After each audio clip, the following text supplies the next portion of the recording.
Դավիթ, այս սևը որ կա է, այս մի հատ սևը, նա էսի մերն է, էսի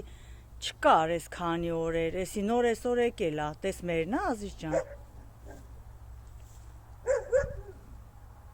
Կարամ բռնեմ, հետո մոտիկից է ցույց տամ։ Իմս 14 հատ էր, էսի 15 հատ դարավ։ Ոյ։ Հեսա։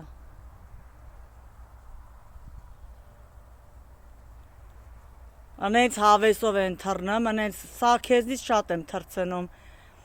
Մի պուճուրս են սպիտակներին, ձայձարշակներին հանեցի ֆռացին, 2 ժամ լավ ֆռացին, 3 ժամ։ Եկան, մտան իրանց բունը, բերանը փակեցի, կուտը գցեցի դեմերը, արդեն ձևերը սովոր է։ Հիմա էլ է սրանք, մի քիչ եմ սոված կպահեմ, քիչ եմ գցում դեմերը, որ գոնե օրվա մեջը քանի անգամ թռցնեմ։ Բայց ձայձարշակներինը այ դրանք աղունիկ են ասա, այ որ թռնում են ուժեղ վիրև, այ էդի արդեն նորմալ աղունիկ կա, որ նայես հաճույք ստանաս, ոչ թե 3 մետր հելնում են, իջնում են ցած։